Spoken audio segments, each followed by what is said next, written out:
Tanpa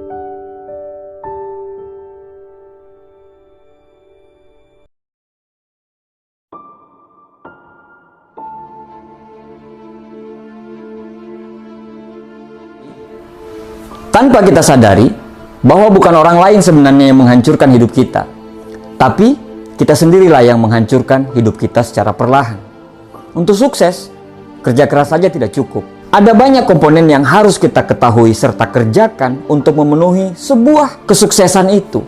Sukses itu berpola, begitu juga dengan kegagalan. Kegagalan pun pasti ada polanya. Ada 5 hal yang akan menghancurkan hidupmu secara perlahan. Yang pertama, membandingkan dirimu dengan orang lain. Membandingkan diri kita dengan orang lain kadang dianggap sebagai sebuah motivasi. Tapi, ketika kita membandingkan sesuatu yang dia punya dengan sesuatu yang kita tidak punya, justru malah makin membuat kita semakin tidak percaya diri. Misalnya, kamu membandingkan dirimu dengan temanmu yang diciptakan dari lahir dengan paras yang sangat cantik. Sedangkan kamu diciptakan dengan paras yang biasa-biasa saja. Kita ini berbeda, orang tua kita beda, tidak sama. Tiap manusia memiliki takdir dan penciptaannya masing-masing. Tapi, yang harus digarisbawahi adalah bahwa manusia memiliki kekurangan dan kelebihan masing-masing. Mungkin kamu bisa kurang dari hal yang lain, tapi pasti kamu akan dilebihkan dalam hal yang lain. Jangan selalu membandingkan kekuranganmu dengan kelebihan orang lain. Jangan selalu membandingkan hidupmu secara nyata dengan postingan orang lain di media sosial. Tidak adil rasanya. Kalau kamu selalu membandingkan, maka kamu akan selalu merasa kurang dan selalu berpikir bahwa Tuhan memperlakukanmu secara tidak adil. Belajarlah untuk menerima kekurangan dan mulailah mengasah kelebihan. Tuhan itu sangat adil, kita aja yang tidak bersyukur. Yang kedua, terlalu baper. Menggunakan perasaan dalam setiap tindakan kita adalah hal yang baik. Saat rasa dan logika seimbang, maka setiap kerjaan dan setiap keputusan akan sesuai dengan porsinya.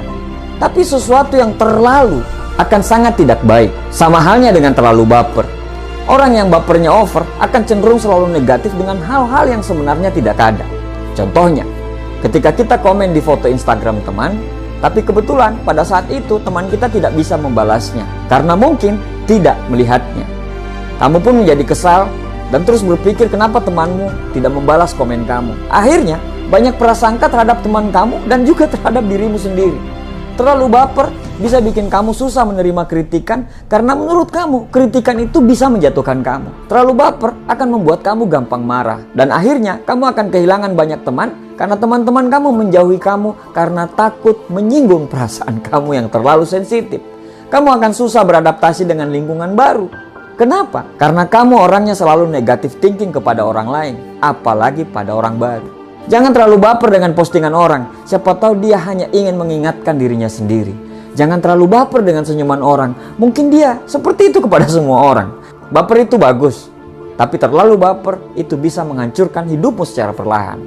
Yang ketiga, sering protes dengan keadaan. Mungkin mayoritas orang-orang di dunia ini akan mengatakan bahwa hidup itu anugerah. Tapi ternyata ada sebagian orang yang merasa hidup itu penuh ketidakadilan dan penuh kesedihan. Bahkan kata-kata mereka kalau lagi membela diri itu seperti ini. Aku itu tidak ingin dilahirkan seperti ini. Jika bisa memilih, aku tidak ingin dilahirkan. Siapa yang bisa memilih lahir dari anaknya siapa? Anaknya dokter mungkin, profesor, pemulung, tukang ojek, atau siapapun itu. Hidup itu proses, bukan banyak protes. Bill Gates mengatakan, lahir dalam kondisi miskin itu bukan salah kita. Tapi mati dalam kondisi miskin itu mutlak salah kita. Hidup itu anugerah.